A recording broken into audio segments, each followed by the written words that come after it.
आज अग्रवाल फैमिली अपने नए घर में शिफ्ट होने वाली थी। मम्मी, पापा और दोनों बच्चे सभी काफ़ी खुश थे। नया घर देखकर उनकी खुशी और बढ़ गई और धीरे धीरे वो वहाँ सेटल हो गए। सब कुछ नॉर्मल चल रहा था। फिर एक शाम अमन घर के बाहर खेल रहा था। तभी साइड वाले घर से एक लड़की ने उसे आवाज़ दी और उसे अपने साथ खेलने के लिए बुलाया। पहले तो अमन झिझका, लेकिन फिर धीरे धीरे उनकी दोस्ती हो गई और फिर अमन हर शाम उस लड़की के साथ खेलने जाने लगा। एक शाम सब बदल गया जब अमन घर वापस आया ही नहीं। मम्मी ने उसे बार बार आवाज़ दी, लेकिन कोई जवाब नहीं मिला। तभी उनकी नज़र सामने वाले घर के आंगन पर पड़ी और वहाँ अमन बेहोश पड़ा। वो तुरंत उसे घर ले आई, लेकिन अमन को होश नहीं आया। रात को जब पापा घर आए तब मम्मी ने उन्हें सब बताया। पापा जैसे ही अमन को देखने रूम में गए, उन्होंने देखा वो बेड पर था ही नहीं। घर के सब लोग उसे ढूंढने लगे और कुछ देर बाद अमन फिर से उसी सामने वाले घर के आंगन में मिला।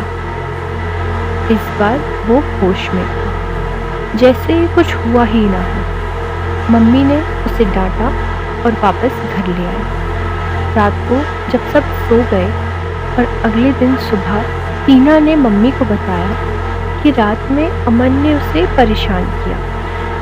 अमन को कुछ भी याद नहीं था, लेकिन जब मम्मी ने टीना की गर्दन देखी तो उनका खून जम गया। उसकी गर्दन पर गहरे नाखून के निशान थे और उनसे खून निकल रहा था।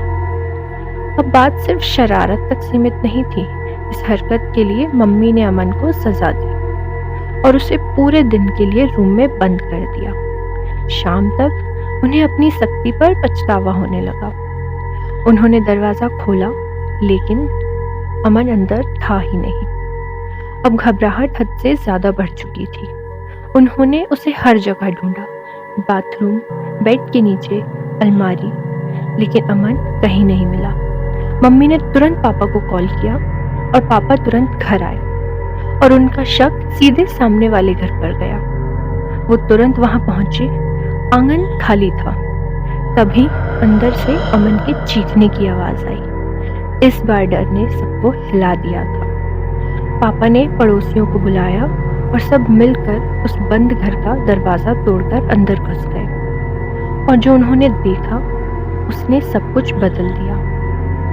एक साया जो अमन को उसके पैर से पकड़कर हवा में ऊपर ले जा रहा था। ये देखकर सब लोग डर गए और घर से बाहर भाग गए, लेकिन पापा ने हिम्मत दिखाई और अमन को नीचे खींच लिया और उसे वापस घर ले गया। अमन के पूरे शरीर पर चोट के निशान थे। ये देखकर मम्मी बहुत घबरा गई और पापा पड़ोसियों से पूछने लगे कि क्या उनमें से कोई कुछ जानता है इस घर के बारे में या कुछ भी। तभी भीड़ में से एक बूढ़ा आदमी निकला और उसने बताया कि उस घर में पहले एक परिवार रहता था, जिसमें मम्मी, पापा और एक छोटी बच्ची थी। लेकिन माँ की मौत के बाद पापा और वो छोटी बच्ची ही बचे थे। वो आदमी अपनी पत्नी को खोने के बाद बिल्कुल पागल हो चुका था। सारा दिन वो खुद से बातें करते रहता था, जैसे मानो उसकी पत्नी अभी भी उसके आसपास था। फिर उस दिन उस आदमी ने एक ऐसा कदम उठाया जिसने उसकी और उसकी बच्ची की जिंदगी तबाह कर दी। उसने तंत्र विद्या सीखी ताकि वो अपनी पत्नी की आत्मा को वापस बुला सके और एक काली रात को उसने एक पूजा रखी जिससे वो अपनी पत्नी की आत्मा को इस दुनिया में वापस बुला सके। लेकिन उसके लिए उसे एक इंसान की बलि चढ़ानी थी। वो अपनी पत्नी के गम में इतना पागल हो चुका था कि उसने अपनी ही बच्ची की बलि चढ़ाने का फैसला किया। उसी रात सोसाइटी के गार्ड को उनके घर से उस बच्ची की रोने की आवाज सुनाई दी और घर में आग जलती दिखाई दी। गार्ड को लगा कि उनके घर में आग लग गई है। उसने जाकर देखा तो वहां उस बच्ची की बलि चढ़ाई जा रही थी। उसने बच्ची को बचाने की कोशिश की और उस आदमी से भिड़ गया। उसी झड़प में उसका पैर एक नींबू पर जा पड़ा, जिसमें सैकड़ों सुइयां चुभी हुई थी। उसका खून नींबू में जा मिला और उसकी विद्या उसी पर उल्टी पड़ गई और उसका शरीर धीरे धीरे जलने लगा।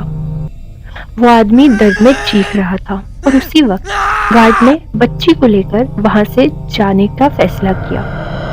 वो घर के गेट तक पहुंचा ही था कि एक अनजानी शक्ति ने बच्ची को अंदर खींच लिया। गार्ड बाहर ही रह गया और एक जोर का धमाका हुआ। गार्ड तो किसी तरह बच गया, लेकिन वो बच्ची और उसके पिता दोनों जलकर उसी घर में मर गए। जब धमाका से लोगों की नींद खुली तो सब देखने आए। गार्ड ने सबको समझाने की कोशिश की कि वहां क्या हुआ था, लेकिन छानबीन करने पर पता चला कि उस घर में तो सिलेंडर ब्लास्ट हुआ था। तब से ही उस घर में आने वाला हर इंसान एक छोटी लड़की को देखने का दावा करता है और कुछ ही दिनों में वो घर छोड़कर चला जाता है। अब अग्रवाल फैमिली के पास भी कोई और रास्ता नहीं था। उन्होंने घर छोड़ने का फैसला किया, लेकिन जाने से पहले उन्होंने एक सिद्ध गुरुजी को बुलाया। गुरुजी ने अमन को उस साए के असर से बचाया और सामने वाले घर के चारों तरफ एक चक्र बनवाया। जाते जाते पंडित जी ने एक बात कही, जब तक कोई इस घर को नहीं खोलेगा और ये बच्चा मेरे दिए हुए तावीज को नहीं उतारेगा, तब तक किसी को कुछ नहीं होगा। और फिर अग्रवाल फैमिली भी उस घर को छोड़कर जाने का फैसला करती है और वो हमेशा के लिए वहां से चले गए।